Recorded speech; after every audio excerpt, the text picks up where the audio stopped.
Good morning കേരളത്തിൽ ഇന്നിപ്പോൾ ഈ ഇൻവെസ്റ്റ് കേരളയുമായി ബന്ധപ്പെട്ട ഒട്ടേറെ കാര്യങ്ങൾ പറഞ്ഞു. കേന്ദ്രമന്ത്രിമാർ സംസാരിച്ചതിനെക്കുറിച്ച് കണ്ടു, വിദേശകാര്യമന്ത്രിമാരുടെ പങ്കാളിത്തത്തെക്കുറിച്ചുള്ളത് കണ്ടു.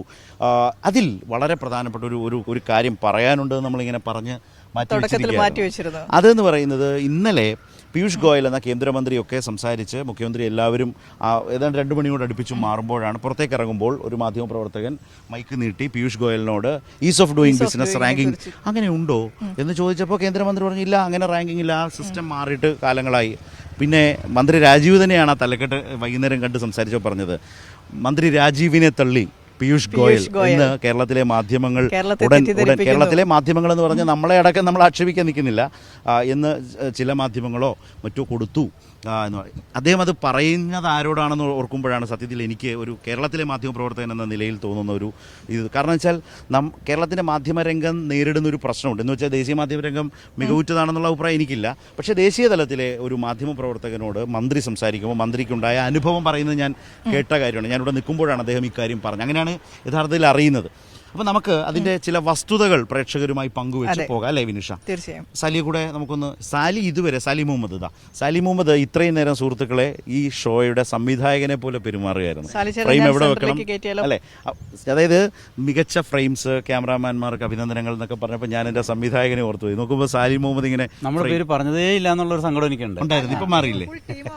ഇന്ദിര തുടക്കത്തിൽ പറഞ്ഞു അല്ലെ, പുതിയ അതിന്റെ കാര്യമുണ്ടോ? പേരില്ലല്ലോ. അല്ല, മാത്രമല്ല അത് കഴിഞ്ഞിട്ട് ഞാൻ ഈ ഇടവേളയിൽ സാലിയോട് പറഞ്ഞൊരു കാര്യമുണ്ട്. സാലി നോക്കുമ്പോൾ ഇവിടുന്ന് ഞങ്ങൾ നിൽക്കുന്നതിന് ഓപ്പോസിറ്റ് സൈഡിൽ ഫ്രെയിമൊക്കെ പറഞ്ഞു കൊടുക്കുന്നു, കാണിക്കുന്നു. പക്ഷെ ഞങ്ങൾ അവിടെ നിൽക്കുന്നില്ല. അപ്പോൾ ഞാൻ ചോദിച്ചു സംവിധായകൻ ഇതെന്താ കാര്യം? അത് ശരിയായിട്ടില്ല, ഞാൻ ചെക്ക് ചെയ്തതാണ്, ഇത് തന്നെയാണ് നല്ല ഫ്രെയിം എന്നൊക്കെ പറഞ്ഞു. അപ്പോൾ നമ്മൾ നന്നായി പോട്ടെ എന്ന് വിചാരിച്ചു, അതും കുറ്റമായി വന്നല്ലേ? അതാ ഇപ്പോൾ നമ്മൾ ഇൻവെസ്റ്റ് കേരളയുടെ മുഖ്യ കവാടത്തിന് മുമ്പിലാണ് നമ്മൾ 3 പേരും നിൽക്കുന്നത്. രാവിലെ ഞാൻ പറഞ്ഞ പോലെ 8 മണിയാകുന്നതോടുകൂടി വളരെ സജീവമാകാൻ പോകുന്നു എന്നാണ് പറഞ്ഞത്. അപ്പോൾ സാലി, ഞങ്ങൾ പറഞ്ഞു വന്ന വിഷയം ഇന്നലെ ഉച്ചയ്ക്ക് വന്ന ഒരു വിവാദ തള്ളുണ്ടല്ലോ. അതായത് കേന്ദ്രമന്ത്രി പീയൂഷ് ഗോയൽ പി രാജീവിനെ തള്ളി. കാരണം വെച്ചാൽ അതുവരെ ലൈവ് കണ്ടുകൊണ്ടിരുന്ന ആളുകൾ കേരളത്തിലെ രാജ്യത്തെ ഏറ്റവും വലിയ പാർലമെന്റേറിയനാണ്. എന്തുകൊണ്ട് തള്ളിയില്ലെന്ന് ആരോ കാത്തിരുന്നത് പോലെയാണ് വന്നത്. അപ്പോൾ ഈസ് ഓഫ് ഡൂയിങ് ബിസിനസ്സിൻ്റെ റാങ്ക് ഉണ്ടോ? അപ്പോൾ മന്ത്രി പറഞ്ഞു റാങ്ക് സിസ്റ്റം ഇപ്പോഴില്ല. അപ്പോഴത്തേക്ക് മന്ത്രി റാങ്ക് എന്ന് പറഞ്ഞു. മന്ത്രി ഞാൻ പറയട്ടെ, മാസങ്ങൾക്ക് മുമ്പ് തിരുവനന്തപുരത്ത് രാജീവ് നടത്തിയ വാർത്താ സമ്മേളനം, നിയമസഭയിൽ നടത്തിയ ഇതെല്ലാം കൃത്യമായി പറഞ്ഞോ. എന്താണ് വലിയ കണ്ടുപിടുത്തമായി പോയി. എന്താണ് ഈസ് ഓഫ് ഡൂയിങ് ബിസിനസ്സിൽ മുമ്പുണ്ടായിരുന്നു? വിളിക്കണ്ടായിരുന്നു. ഇത് മുഴുവൻ തപ്പിയെടുത്ത് വീഡിയോ ആക്കി ഓഫീസിൽ കൊടുത്ത് അത് പ്ലേ ചെയ്യാനിരിക്കുമ്പോൾ അതിന് മുമ്പേ വന്ന് അതിന്റെ ക്രെഡിറ്റ് അടിക്കാൻ സംവിധായകൻ ഇല്ല. കറക്റ്റാ, സാലി തന്നെ പറയണം. സാലിയാണ് ഇതിൻ്റെയൊക്കെ ആള്. കാരണം നിങ്ങൾ ഈ മാധ്യമ രംഗത്ത് നിൽക്കുന്ന റിപ്പോർട്ടർമാരാണ് പലപ്പോഴും ഈ പ്രശ്നം സൃഷ്ടിക്കുന്നത്. ഇതൊന്നും അത്ര നിഷ്പക്ഷമൊന്നും അല്ല ഈ വാർത്തകൾ എന്ന് നമുക്കൊക്കെ അറിയാം. പക്ഷേ പർപ്പസ്ഫുള്ളി അതങ്ങ് വളച്ചൊടിച്ച് കളയാം, ഇത് കൈകാര്യം ചെയ്ത് കളയാമെന്ന് തീരുമാനിക്കുന്നത് വളരെ മോശം പ്രവണത. മാധ്യമപ്രവർത്തകരാണെങ്കിലും പ്രതിപക്ഷമാണെങ്കിലും പൊളിറ്റിക്കൽ ലീഡേഴ്സ് ആണെങ്കിലും ഒക്കെ അതിൽ നമുക്കൊരു വിഷമമുണ്ട്. നമ്മളടക്കം വിമർശനത്തിന് വിധേയരാകേണ്ട ഒരു സാഹചര്യം പൊതുസമൂഹത്തിൽ നിന്ന് ഉണ്ടാകുന്നുണ്ട്. കാരണം ഈ കേസിൽ ഈ ഇഷ്യൂ വന്നപ്പം അതേ വാർത്താ സമ്മേളനത്തിൽ പി രാജീവ് ചോദിച്ചൊരു ചോദ്യമുണ്ട്. നമ്മൾ ഈ ഈസ് ഓഫ് ഡൂയിങ് ബിസിനസ് ഉണ്ടായിരുന്നപ്പോഴും പിന്നീട് ടോപ്പ് അച്ചീവർ തുടങ്ങിയ റാങ്കിങ്ങിലേക്ക് വന്നപ്പോഴൊക്കെ നമ്മൾ ഒന്നാമതായി മത്സരിച്ച ആന്ധ്രയോടാണ്. ആന്ധ്രയുടെ പ്രതിപക്ഷത്തിൻ്റെ ഭാഗത്തു നിന്നോ മാധ്യമങ്ങളുടെ ഭാഗത്തു നിന്നോ നമ്മളൊന്നാമതല്ല എന്ന് ഒരു ഘട്ടത്തിൽ അവിടുത്തെ മുഖ്യമന്ത്രിയുടെ മുഖത്ത് നോക്കിയോ മന്ത്രിമാരുടെ മുഖത്ത് നോക്കിയോ മാധ്യമങ്ങളോ പറഞ്ഞിട്ടില്ല. നമ്മൾ നേടട്ടെ എന്നായിരുന്നു അവരല്ലേ. പക്ഷേ ഇവിടെ വന്നപ്പോൾ സംഭവിച്ചതെന്ന് വെച്ചാൽ ആദ്യം പ്രതിപക്ഷം പറയും അങ്ങനെ റാങ്കിങ്ങേ ഇല്ല, മാധ്യമങ്ങൾ കഷ്ടപ്പെട്ട് കേന്ദ്രമന്ത്രി വരുമ്പോൾ അതിനോട് അങ്ങനെ റാങ്കിങ്ങേ ഇല്ല എന്ന് എങ്ങനെയെങ്കിലും ഒന്ന് പറയിക്കും. അതൊക്കെ ഇവരൊക്കെ എവിടെ നിൽക്കുന്നു എന്നുള്ളതാണ് പ്രശ്നം. സത്യത്തിൽ പീയൂഷ് ഗോയലിനോട് അങ്ങനെ കാണാൻ അവസരം കിട്ടിയ ആളുകൾ യഥാർത്ഥത്തിൽ ചോദിക്കേണ്ടിയിരുന്നത് താങ്കൾ കേരളത്തിൻ്റെ സിൽവർ ലൈൻ പദ്ധതി മികച്ചതാണ്, ഭാവിയെ സംബന്ധിച്ച് വളരെ പോസിറ്റീവായിട്ടുള്ള വളർച്ചയ്ക്ക് ഗുണകരമായ ഒന്നാണ് എന്ന് പറഞ്ഞു വെച്ചു. എന്ന് വെച്ചാൽ ആ പ്രോജക്റ്റ് ഉണ്ട്. പക്ഷേ എന്തുകൊണ്ടാണ് അതിൽ കേന്ദ്ര സർക്കാരിന് ഇന്ത്യൻ റെയിൽവേക്ക്, അതൊരു സംയുക്ത സംരംഭമാണല്ലോ, അതിൽ മേജർ ഷെയർ ഇന്ത്യൻ റെയിൽവേക്കാണ് താൻ, എന്തുകൊണ്ട് അതിൽ പക്ഷേ മുന്നോട്ട് ഉണ്ടാകുന്നില്ല? താങ്കൾ കേവലം 2 സുപ്രധാന വാക്യങ്ങളിൽ എന്തുകൊണ്ട് ഒതുക്കി? സത്യത്തിൽ ചോദിക്കേണ്ട ഒരു പ്രധാന കാര്യം അതാണ്. കാണാൻ അവസരം കിട്ടിയ ആളുകൾക്ക്, കണ്ടവർക്ക് കാണാൻ അവസരം കിട്ടുന്ന നല്ല കാര്യമാണ് ചോദിക്കുന്നില്ല. കാരണം ഞാനത് പറയാൻ കാര്യം, ഇന്നലെ പ്രതിപക്ഷ നേതാവിന് വളരെ സാന്ദർഭികമായി ആദ്യം അദ്ദേഹത്തിൻ്റെ പ്രതികരണം എടുത്ത കൈരളി ന്യൂസാണ് നമ്മൾ സംസാരിച്ചത്. അത് വലിയ നിലയ്ക്ക് സ്വീകരിക്കപ്പെട്ടിട്ടുണ്ട്, ആളുകൾ നന്നായി അത് കാണുന്നുണ്ട്. പലരും വിളിച്ചോ പറഞ്ഞു. രാവിലെ മുഖ്യമന്ത്രിയൊക്കെ വന്ന് ഇവരെല്ലാം വന്ന് നിൽക്കുന്ന ആ ബോർഡ് റൂമിൽ വളരെ യാദൃച്ഛികമായി രാജു, നമ്മുടെ ക്യാമറമാൻ രാജു ഷോട്ട് എടുക്കാൻ വേണ്ടി കയറിയപ്പോഴാണ് ഞാനും ആ ഒരു ഓളത്തിന് അവിടേക്ക് ചെന്നത്. അപ്പോൾ ഒരു സ്പേസ് കിട്ടി. കുറച്ച് കഴിഞ്ഞപ്പോൾ പ്രതിപക്ഷ നേതാവ് വരുന്നു. മന്ത്രി വി എൻ വാസവന് തൊട്ടടുത്തിരിക്കുന്നു, ഇപ്പുറത്ത് ആസാദ് മൂപ്പൻ ഇരിക്കുന്നു. അപ്പോൾ ഞാൻ അദ്ദേഹത്തെ കാണാനായിട്ട് അടുത്തിരുന്നു, കൈയൊക്കെ തന്നു, ചിരിച്ചു. സന്തോഷത്തോടെ ഞങ്ങൾ കാര്യങ്ങൾ പറഞ്ഞു തന്നപ്പോൾ ഞാൻ മെല്ലെ ചോദിച്ചപ്പോൾ അദ്ദേഹം, ഞാൻ ചോദിച്ചു എന്താണ് വിഷ്, ഞാൻ വേറെ ഒന്നുമല്ല ചോദിച്ചത്, ഈ ഇതുപോലൊരു മികവാർന്ന കാര്യത്തിന് എന്താണ് അങ്ങയുടെ ആശംസ എന്ന മട്ടിൽ ചോദിച്ചപ്പോൾ അദ്ദേഹം അതേക്കുറിച്ച് സംസാരിച്ചു. അപ്പോൾ വികസനത്തെയും രാഷ്ട്രീയത്തെയും അങ്ങനെ കൂട്ടിക്കലർത്തുന്നില്ല എന്ന തരത്തിൽ മറ്റോ ഞാൻ സംസാരിച്ചപ്പോൾ അദ്ദേഹം പറഞ്ഞു, പുറത്തേക്ക് ഒരു വല്ലാത്ത തെറ്റിദ്ധരിപ്പിക്കൽ സാധനമുണ്ട്, വേറൊരു ഫീല് പോകുന്നുണ്ട്, അതുണ്ടാകാൻ പാടില്ല, അതിൽ ഞങ്ങൾക്കാണ് ആ ഉത്തരവാദിത്തം ഞങ്ങൾ എടുക്കുന്നു എന്ന് കേരളത്തിൻ്റെ പ്രതിപക്ഷ നേതാവ് പറഞ്ഞപ്പോൾ ഒരു വളരെ സ്വാഭാവികമായി ഞാൻ പറഞ്ഞു, അത് വലിയ മാറ്റമാണ് എന്ന രീതിയിൽ ഞാൻ അവിടെ ആ രീതിയിൽ പറഞ്ഞു. അങ്ങനെ ഒരു അന്തരീക്ഷമുണ്ട്. അതിനുശേഷമാണ് അദ്ദേഹം പ്രസംഗിച്ചപ്പോൾ പോലും യഥാർത്ഥത്തിൽ ആ സ്പിരിറ്റ് വന്നിട്ടുണ്ടോ എന്ന് സംശയമുണ്ട്. പ്രസംഗിച്ച സ്പിരിറ്റ് വന്നില്ല, മാത്രമല്ല അതാണ്. പക്ഷേ ഒരു വേദിയിൽ പറയാൻ പാടില്ല ചില വാചകങ്ങൾ അദ്ദേഹം പറഞ്ഞു. അതെന്ന് കഴിഞ്ഞ 8-9 വർഷക്കാലം ഞങ്ങളൊരു ഹർത്താൽ നടത്തിയിട്ടില്ല. അതിന്റെ കണക്ക് നമുക്ക് വേറെ പിന്നെ പറയാം. എത്ര ഹർത്താൽ നടത്തി, എത്ര സംസ്ഥാന ഹർത്താൽ നടത്തി, എത്ര ജില്ലാ ഹർത്താൽ കണക്കെടുത്തു. ഇന്നലെ തന്നെ കണക്കുകളാണ്. ഞാൻ ഇന്നലെ ന്യൂസ് അൻവീസ് ചെയ്തുകൊണ്ടിരിക്കുമ്പോൾ ഞാൻ കണ്ടു ആളുകള് യഥാർത്ഥത്തിൽ പറയുന്നുണ്ടായിരുന്നു കണക്ക് സഹിതം, ഒന്നും വേണ്ട വിട്ടുപോട്ടെ. കഴിഞ്ഞ ദിവസം വയനാട്ടിൽ ഹർത്താൽ നടത്തിയില്ലേ? വയനാട്ടിൽ ഹർത്താൽ നടത്തി, വാഹനങ്ങൾ തടയുന്നു. അപ്പോൾ വാഹനത്തിൽ നിന്ന് ഒരു സ്ത്രീ എണീറ്റ് നിന്ന് ഈ വളരെ പ്രായമായ UDF പ്രവർത്തകരോട് വളരെ കുറിക്കുകൊള്ളുന്ന എന്തോ ഒരു പരാമർശം നടത്തുകയൊക്കെ ഉണ്ടായി. അപ്പോൾ ഒരു ഭയങ്കരമായിട്ട് ക്ഷുഭിതരാകുന്നൊക്കെ ഉണ്ടായിരുന്നു ബസ് തടഞ്ഞ സമയത്ത്. ഇതൊക്കെ ഈ നാട്ടിലുണ്ട്, അത്തരം ആചാരങ്ങളൊന്നും പോയിട്ടില്ല എന്നേ പറഞ്ഞു വെക്കാം. അപ്പോൾ നമ്മൾ പറഞ്ഞു ഇപ്പം അങ്ങനെ ഉണ്ടേ തന്നെയും എല്ലാവരും ഇരിക്കുന്ന വേദിയിൽ അതൊക്കെ പറയണമായിരുന്നു എന്നുള്ള ഓരോരുത്തരുടെ നിലവാരവും യുക്തിയുടെ ഒരു പ്രശ്നമാണത്. യെസ്, അപ്പോൾ നമ്മൾ പറഞ്ഞു വന്ന പ്രധാന വിഷയത്തിലേക്ക് സാലി പോകുന്നു. സാലി വിശദമായി സംസാരിച്ചു വെച്ച, നേരത്തെ വിനിഷ സൂചിപ്പിച്ച, ഞങ്ങൾ പറഞ്ഞു വന്ന വിഷയം ഈസ് ഓഫ് ഡൂയിങ് ബിസിനസ്സിൽ കേരളത്തിൻ്റെ സ്പേസ് എന്ന് പറയുന്നത് അവിതർക്കിതമാണ്. 1ാം സ്ഥാനം കേരളത്തിനാണ്. അതിന് അതിൻ്റേതായിട്ടുള്ള, പിന്നെ മന്ത്രി രാജീവ് ഇത് റാങ്ക് എന്ന് പറഞ്ഞു, റാങ്ക് എന്ന് പറയുന്നൊരു സിസ്റ്റം തന്നെ ഇല്ലാതായല്ലോ, അപ്പോൾ തെറ്റിദ്ധരിപ്പിച്ചോ കളവ് പറഞ്ഞോ എന്ന രീതിയിലേക്ക് പറയാൻ ശ്രമിക്കുമ്പോൾ യഥാർത്ഥത്തിൽ കാണേണ്ടത് നേരത്തെ സാലി മുഹമ്മദ് പറഞ്ഞതുപോലെ 2024 കഴിഞ്ഞ വർഷം അവസാനം ഈ അംഗീകാരം കിട്ടിയപ്പോൾ വാർത്താ സമ്മേളനം നടത്തി മന്ത്രി രാജീവ് ഇതേക്കുറിച്ച് സവിസ്തരം പറയുന്നുണ്ട്.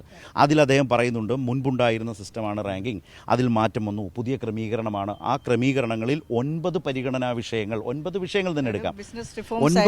അതെ, ആ 9 വിഷയങ്ങളിൽ നമ്മളാണ് ഏറ്റവും അധികം മാർക്ക് വന്നിട്ടുള്ളത്. അങ്ങനെയാണ് നമുക്ക് ടോപ്പ് കാറ്റഗറിയിലാണ് ടോപ്പ് അച്ചീവർ എന്നുള്ള, അതാണ് ഏറ്റവും അതായത് നമ്മൾ സിമ്പിളായിട്ട് പറയാം, അതായത് നമ്മുടെ SSLCക്കും മറ്റും വരുന്ന B അല്ലെങ്കിൽ A+ എന്നൊക്കെ പറയുന്ന സിസ്റ്റം പണ്ട് റാങ്ക് ഗ്രേഡ് ആയിരുന്നു മറന്നതുപോലെ ഇത് SSLC പരീക്ഷ നിർത്തിപ്പോയി എന്നുള്ള മട്ടിലാണ്. അയ്യോ SSLC പരീക്ഷ ഇല്ലേ നാട്ടിൽ എന്ന മട്ടിലാണ് വാർത്തയെ സമീപിക്കുന്നത്. അപ്പോൾ ഇങ്ങനെ കേരളത്തിൻ്റെ വ്യവസായ മന്ത്രി പറഞ്ഞത് ശരിയായില്ല എന്നൊരു ധ്വനി പുറത്തു വരുന്ന രീതിയിൽ ഒരു പ്രചാരണം വന്നപ്പോൾ അദ്ദേഹം ആ നേടിയ നേട്ടത്തെക്കുറിച്ച് വാർത്താ സമ്മേളനത്തിൽ, നമ്മൾ മുമ്പ് പറഞ്ഞ ആ വാർത്താ സമ്മേളനത്തിൽ പറഞ്ഞു, ഒന്ന് കാണാം. നമ്മൾ വിചാരിച്ചാൽ എല്ലാവരും കൂടി നീങ്ങിയാൽ അസാധ്യമായി ഒന്നുമില്ല എന്നതിൻ്റെ കൂടി തെളിവാണ് കേരളം 1ാം സ്ഥാനത്തെത്തിയിട്ടുള്ള വ്യവസായ മേഖലയിലെ വളർച്ച എന്നുള്ളത്. നമുക്ക് എല്ലാവർക്കും അറിയാവുന്നതുപോലെ ഇന്നലെ സംസ്ഥാന വ്യവസായ വകുപ്പ് മന്ത്രിമാരുടെ യോഗമായിരുന്നു. ആ യോഗത്തിൽ ഈസ് ഓഫ് ഡൂയിങ് ബിസിനസ്, അതോടൊപ്പം തന്നെ ഗതിശക്തി പദ്ധതി, നമ്മുടെ ഇൻഡസ്ട്രിയൽ കോറിഡോറുകൾ, ഇതൊക്കെയാണ് പ്രധാനമായിട്ടും ചർച്ച ചെയ്തത്. അതിന്റെ ഏറ്റവും അവസാനമാണ് കഴിഞ്ഞ വർഷത്തെ ഇതിന്റെ ഫലപ്രഖ്യാപനം വന്നിട്ടുള്ളത്. അതിൽ കഴിഞ്ഞ വർഷം മുതൽ പുതിയ രീതിയിലാണ് ഈസ് ഓഫ് ഡൂയിങ് ബിസിനസിന്റെ റാങ്കിങ് നടത്തുന്നത്. ഏറ്റവും കൂടുതൽ മാർക്ക് നേടിയ ആളുകൾ ടോപ്പ് അച്ചീവേഴ്സ്, പിന്നെ അടുത്ത കാറ്റഗറി അച്ചീവേഴ്സ്, പിന്നെ ആസ്പിരൻസ്, പിന്നെ എമർജിങ് ബിസിനസ് സിസ്റ്റം എന്നുള്ളതാണ്. അപ്പൊ അതിൽ നമ്മൾ 20 വിലയിരുത്തൽ അടിസ്ഥാനപ്പെടുത്തി നമ്മൾ 28ാം സ്ഥാനത്തായിരുന്നു. അന്ന് റാങ്കിങ് ആയിരുന്നു 1, 2, 3, 4 എന്നായിരുന്നു. കഴിഞ്ഞ ഇത് മുതലാണ് ഈ 4 കാറ്റഗറി ആയിട്ട് തിരിച്ചത്. 4 കാറ്റഗറിയായി തിരിച്ചപ്പോഴും റാങ്കിങ് എന്ന നിലയിൽ നമ്മൾ അറിയിക്കേണ്ട, അങ്ങനെയാണ് 15 നമുക്ക് മനസ്സിലായത്. നമ്മളപ്പോൾ 3ാമത്തെ കാറ്റഗറിയിലായിരുന്നു. ആസ്പിരൻസ് മാറാൻ ശ്രമിച്ചുകൊണ്ടിരിക്കുന്ന ആ പട്ടികയിലാണ് നമ്മളെ ഉൾപ്പെടുത്തിയിട്ടുള്ളത്. ഇത്തവണ നമ്മൾ ടോപ്പ് അച്ചീവേഴ്സിലാണ് വന്നത്. അപ്പം അതിൽ 95% മുകളിൽ പരിഷ്കാരങ്ങൾ വരുത്തിയിട്ടുള്ള ഈസ് ഓഫ് ഡൂയിങ് ബിസിനസ്സിൽ തന്നെ കേന്ദ്ര ഗവൺമെന്റ് നിശ്ചയിച്ചിട്ടുള്ള 30 പരിഷ്കാരങ്ങൾ, അതിലെല്ലാം കൂടി 95% മുകളിൽ മാർക്ക് കിട്ടിയത്. അതിൽ പ്രധാന കമ്പോണന്റ് എന്നുള്ളത് ഫീഡ്ബാക്കാണ്. സംരംഭകരും അല്ലാതെയുള്ള അവർ തിരഞ്ഞെടുക്കുന്ന സാമ്പിളുകളിൽ സർവേ നടത്തിയിട്ടാണ് ആ ഫീഡ്ബാക്കിനെ അടിസ്ഥാനപ്പെടുത്തിയിട്ടാണ് നിശ്ചയിക്കുന്നത്. അതിൽ നമുക്ക് ടോപ്പ് അച്ചീവറിൽ ആ കാറ്റഗറിയിലേക്ക് നമ്മൾ വന്നു. അതോടൊപ്പം തന്നെ ടോപ്പ് അച്ചീവേഴ്സിൽ 1ാം സ്ഥാനത്തേക്ക് നമ്മൾ ഉയർന്നു എന്നുള്ളതാണ്. അതിന്റെ ഭാഗമായി 1ാമതായി തന്നെ അവിടെ വെച്ച് നമുക്കാണ് അംഗീകാരം നൽകിയത്. സാലി, നമ്മളിപ്പോൾ കേട്ടു. മാത്രമല്ല ചിത്രമുണ്ട് പീയൂഷ് ഗോയലിനോടൊപ്പം. അതായത് സംസ്ഥാന വ്യവസായ മന്ത്രിമാരുടെ യോഗമായിരുന്നു. അപ്പോൾ ഒരുപാട് കാര്യങ്ങൾ, ഇൻഡസ്ട്രിയൽ കോറിഡോറും ഒക്കെ ബന്ധപ്പെട്ട ചർച്ചകളായിരുന്നു. അതിൻ്റെ ഒടുവിലാണ് ഒരു സസ്പെൻസ് പോലെ കേന്ദ്ര മന്ത്രാലയത്തിൽ നിന്ന് ഈ പ്രഖ്യാപനം ഉണ്ടായത് എന്ന് പറഞ്ഞ് വളരെ ക്ലാരിറ്റിയോടുകൂടി പറഞ്ഞിട്ടും നമ്മുടെ കൂട്ടർക്ക് ഇത് മനസ്സിലാവുന്നില്ല എന്ന് വന്നാൽ അതൊരു നാണംകെട്ട ഏർപ്പാടാണ്. അല്ല, ഇത് നമ്മൾ നേരത്തെ പറഞ്ഞ ഇഷ്യൂ കേരളത്തെ എങ്ങനെ ഇവർ കാണണം എന്നുള്ളതാണ് പ്രശ്നം. ആന്ധ്രയുടെ ഉദാഹരണം നമ്മൾ അന്ന് രാജീവ് ഈ വാർത്താ സമ്മേളനത്തിൽ തന്നെ പറയുന്നുണ്ട് ഈ കാര്യം. ആന്ധ്രാപ്രദേശ് കഴിഞ്ഞ തവണയൊക്കെ പലതവണ മാറി കയറി ഇറങ്ങി വന്നപ്പോഴും പ്രതിപക്ഷവും അവിടുത്തെ മാധ്യമങ്ങളും എടുത്ത സമീപനം ഗവൺമെന്റിനെ സപ്പോർട്ട് ചെയ്യുക എന്നുള്ളതാണ്. അവിടുത്തെ ഇൻഡസ്ട്രിയലൈസേഷൻ പ്രക്രിയയെ സപ്പോർട്ട് ചെയ്യുക എന്നുള്ളതാണ്. ഇതിൽ ഫസ്റ്റ് അഭിനന്ദനം വന്നത് ചന്ദ്രബാബു നായിഡുവിന്റെ ഭാഗത്തു നിന്നാണ്. അദ്ദേഹം പറഞ്ഞു, നിങ്ങൾ അത് അടിച്ചെടുത്തല്ലേ ഓസിൽ വെച്ച്.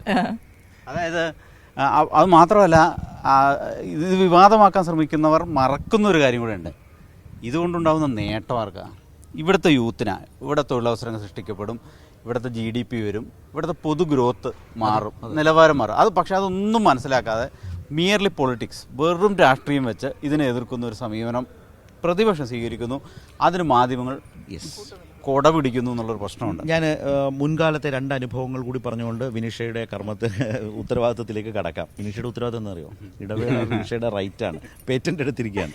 അപ്പോൾ അതെന്താണെന്ന് വെച്ചാൽ, പണ്ട് ഓർമ്മയില്ല, ഈ ശ്രീധരനും ഉമ്മൻചാണ്ടി സർക്കാരിൻ്റെ കാലത്ത് ബുള്ളറ്റ് ട്രെയിൻ കൊണ്ടുവരാനുള്ള, പിന്നീടാണ് അർദ്ധ അതിവേഗ, അതായത് എല്ലാ 11ഓളം ജില്ലകൾക്ക് കണക്ടിവിറ്റി ഉള്ള കേരയിൽ പോലൊന്നിലേക്ക് പിണറായി സർക്കാരിൻ്റെ കാലത്ത് പുനർവിഭാവനം ചെയ്തു. ഏതാണ്ട് ഒരു വിമാനം പോകുന്ന പോലെയാണ്, വിമാനത്താവളത്തിൽ പോകുന്ന പോലെ കൊച്ചി കഴിഞ്ഞാൽ പിന്നെ കോഴിക്കോട്, ഇങ്ങനെയായിരുന്നു. അപ്പോൾ അന്ന് അതേക്കുറിച്ച് വിളിച്ചു ചേർത്ത യോഗത്തിൽ അന്ന് സംസ്ഥാന സെക്രട്ടറി ആയിട്ടുള്ള പിണറായി വിജയനും CPM-ന്റെ മറ്റ് ആളുകളും കൂടിയാണ് ഇപ്പോഴും പ്രചരിക്കുന്നുണ്ട്. അതെ, അന്ന് പറഞ്ഞത് ഇത് നല്ല പദ്ധതിയാണ്, ഇത്രയും ചെയ്യാൻ സർക്കാരിൻ്റെ കയ്യിൽ പണമുണ്ടോ, ഉണ്ടെങ്കിൽ ചെയ്യണം എന്നാണ് പ്രതിപക്ഷം അന്ന് പറഞ്ഞത്. മാത്രമല്ല ഇത് വയബിളാണോ? കാരണം ഇത്രയും ജനങ്ങൾക്ക് വേണ്ടിയിട്ടാണല്ലോ ഈ പാഞ്ഞ് ഒരു ട്രെയിൻ പോകുന്നത്. അപ്പോൾ പരമാവധി സ്റ്റേഷനുകളാണ് അതിന് വേണ്ടത്. അപ്പോൾ പിന്നീട് കേരളയിൽ വന്നപ്പോൾ തിരുവനന്തപുരമുണ്ട്, കൊല്ലമുണ്ട്, ആലപ്പുഴയ്ക്ക് ചെങ്ങന്നൂരുണ്ട്, 11 ജില്ലയ്ക്ക് കണക്ടിവിറ്റി വരുന്ന തരത്തിലാണത്. എന്തോ ആവട്ടെ. അപ്പോൾ ഇത് ദേശീയപാത വികസനത്തിൽ ഉമ്മൻചാണ്ടി സർക്കാരിൻ്റെ കാലത്ത് അത് 30 മീറ്ററിലേക്ക് ചുരുക്കാൻ ശ്രമിച്ചപ്പോൾ 45 നിങ്ങളിത് പണിയണം, ഇങ്ങനെ ചെയ്യരുത് എന്ന് പറഞ്ഞു. അതേക്കുറിച്ച് സന്തോഷ് ജോർജ് കുളങ്ങരയുടെ ഒരു രസകരമായ വീഡിയോ ഉണ്ട്. കണ്ടിരുന്നത് എന്താ സംഭവം അറിയാം? വിനിഷ കണ്ടിട്ടില്ല. അത് അദ്ദേഹം ഒരു വ്യാപകമായി പ്രചരിക്കുന്നതാണ്. അതായത് UPA സർക്കാരിന്റെ കാലത്ത് അദ്ദേഹത്തോട് ഒരു കേരളത്തിൽ നിന്നുള്ള ഒരു കേന്ദ്രമന്ത്രി പറഞ്ഞതാണ് അത്രേ, ഓർമ്മ ഇപ്പൊ സാരിക്ക് കത്തി. അതായത് ഒരു കേന്ദ്രമന്ത്രി അദ്ദേഹത്തോട് പറഞ്ഞു അത്രേ, കേന്ദ്ര ക്യാബിനറ്റ് യോഗം നടക്കുന്നു. അപ്പോൾ എല്ലാവരും ഇങ്ങനെ ഇരിക്കുമ്പോഴത്തേക്ക് എന്തോ ഒരു പേപ്പർ എടുത്തു വെച്ച് വായിച്ച മൻമോഹൻ സിംഗ് പൊട്ടിച്ചിരിച്ചു. അതാണ് സന്തോഷ് ജോർജ് കുളങ്ങര പറഞ്ഞത്. അതല്ല, അതിനു മുമ്പുണ്ട്. മൻമോഹൻ സിംഗ് പൊട്ടിച്ചിരിക്കുക എന്ന് പറഞ്ഞു. അദ്ദേഹം ചിരിച്ച് നമ്മൾ ആരും കണ്ടിട്ടില്ലല്ലോ എന്ന് അദ്ദേഹം പറഞ്ഞു. വസ്തുതയാണ്, പൊട്ടിച്ചിരിക്കുകയാണ് മൻമോഹൻ സിംഗ്. അപ്പോൾ കേരളത്തിൽ നിന്നുള്ള ഈ മന്ത്രിമാരാരോ ചോദിച്ചു, എന്താണ് അങ്ങ് ഇങ്ങനെ ചിരിക്കുന്നതെന്ന് ചോദിച്ചപ്പോൾ കേരളത്തിൽ നിന്ന് എഴുതി റിക്വസ്റ്റ് ചെയ്തിരിക്കുകയാണ്, റോഡിന് വീതി 30 മീറ്റർ മതി. അപ്പോൾ പറയാൻ, രാജ്യത്തെ എല്ലാ ഭാഗത്തും ലോകമാകെയും ഈ ഗതാഗത സംവിധാനങ്ങൾ ഇങ്ങനെ മാറാൻ നിൽക്കുമ്പോൾ കേരളമാണ് ഇങ്ങനെ പുറകോട്ട് നടക്കുന്നത്. മാത്രമല്ല അന്ന് എന്ന് പറഞ്ഞാൽ അദ്ദേഹത്തെ പോലും, മൻമോഹൻ സിംഗിനെ പോലും ചിരിപ്പിച്ചു എന്ന് പറയുന്നതിൽ ഒരു വല്ലാത്ത ചില വീതി കൂടിയ നിരത്തുകൾക്ക് വേണ്ടി ലോകം മുറവിളി കൂട്ടിക്കൊണ്ടിരിക്കുമ്പോഴാണ് ഇവിടുന്ന് ഔദ്യോഗികമായ ഒരു കത്ത് കത്ത്. ഞങ്ങൾക്ക് ആ വീതി വേണ്ടേ. അതെ, പ്രധാനമന്ത്രിയെ പോലും ചിരിപ്പിച്ച ഒരു കാലമുണ്ട്. ഇവിടെ നമ്മുടെ ഭരണാധികാരികളും അതിനെ പിൻപറ്റുന്നവരും നിസ്സഹായതയോടെ ചർച്ചകളിലിരിക്കുന്നത് വിനിഷയും ഞാനും കൂടി ഇതുപോലെ തന്നെ ഒരു ഗുഡ് മോർണിംഗ് കേരളത്തിൽ ടി എൻ പ്രതാപൻ ചാനൽ ചർച്ചയിൽ ഇരുന്നിട്ട് വല്ലാതെ നടക്കില്ല, ഇതൊന്നും ഇവിടെ നടക്കില്ല, എങ്ങനെ പറ്റും, പണം വേണ്ടേ എന്നൊക്കെ പറയുന്നതൊക്കെ നമ്മൾ കണ്ടതാണ്. അന്നത്തെ മുഖ്യമന്ത്രിയുടെ തന്നെ നിസ്സഹായത നമ്മൾ കണ്ടിട്ടുണ്ട്. അപ്പോൾ ഈ നിലയിലെ ചില കാര്യങ്ങൾ യഥാർത്ഥത്തിൽ അതേ രീതിയിൽ റോഡ് യാഥാർത്ഥ്യം. അപ്പോഴാണ് ഇത്തരം പ്രചാരണങ്ങൾ വരുന്നത്, അല്ലെങ്കിൽ ഇത്തരം വസ്തുനിഷ്ഠമല്ലാത്ത മാധ്യമ പ്രവർത്തനം വരുന്നത്. അത് ഒട്ടും ഗുണകരമല്ല എന്ന് ഓർമ്മിപ്പിക്കേണ്ടിയിരിക്കുന്നു. അത് വീണ്ടും വീണ്ടും പറയേണ്ടത് കൂടിയാണ്.